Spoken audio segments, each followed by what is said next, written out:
sustainability and sustainability in business is the Green Party's top focus. And I don't think that we've been particularly well served by governments over the last 20 years in this area, particularly internationally. We've led the world in getting rid of our tariffs when none of our competitors would do so, and also in allowing foreign interests to buy up our country's prime real estate. So we want to focus on sustainability. We have supported, in fact we initiated the Buy Kiwi Made program. We want to see more investment going into that to keep local business working and to keep people employed in local business. We need smart business. We can't compete on low wages. And that's one of the problems with the free trade agreements, is that we end up losing a lot of our local manufacturers.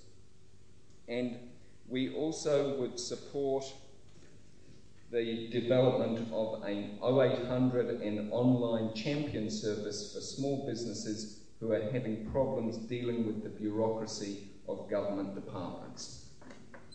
Some people have talked about competitiveness internally. I think our issue is international competitiveness. How is New Zealand, as a small country in a very large world economy, going to remain competitive? And I think the first thing we need to do is recognise some world realities. And one of those world realities is the likes of China. And I think to say we're not going to have a free trade agreement with China is burying your head in the sand. There are advantages for New Zealand of having a free trade agreement with China. We get an awful lot of products into this country for our people to buy at prices significantly less, way less than we could compete and produce them for. That would slow our economy. For us to be internationally competitive, we have to find our niche areas. I think that our industry should work together, and I look at the wine industry in recent years, working as a group, developing and marketing New Zealand wines overseas, has been a huge success. They have not focused on competing with each other. They have focused on competing with the world. Now the other thing in that area is that means that we've got to create a business climate in New Zealand that gives our businesses the opportunity to compete. We've got to make sure things like the RMI Act, our industrial relations policies and so on enable us to compete effectively internationally.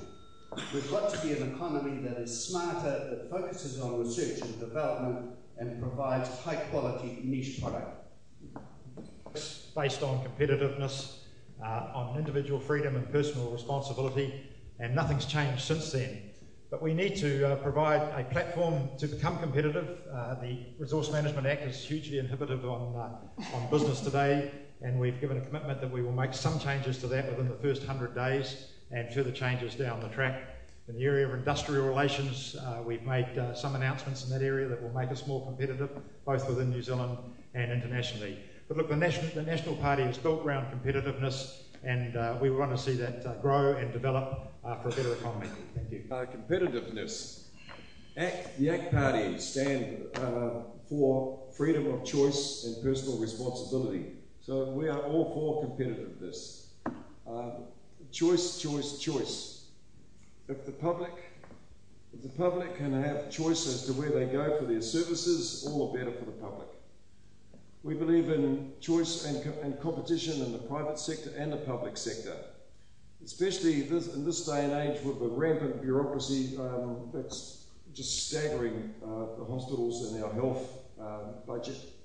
We need to have private enterprise and competitive private enterprise.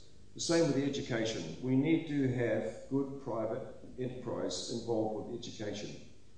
But getting back to the hospitals, everyone who's got a good income pays for health insurance. When they've got a problem, straight into the doctor. Not a problem, straight into the hospital, straight into surgery. But these people at the moment are actually paying twice. Once they've got to pay compulsory by tax, then secondly, they pay to their own health provider. By competition, the money that's spent on bureaucracy and trying to get our hospitals up and running correctly, we as a government act being in power, we can actually take that money that they're paying currently to the bureaucratic system of hospitals and give it to the people so they can pay for their own actual private health insurance. That's competition. Hearing that you're first up this time, the privilege of being the first respondent. When Labour came to power, we were promised that we would once again get into the top half of the OECD. We have in fact dropped further down. How does your party plan to reverse this?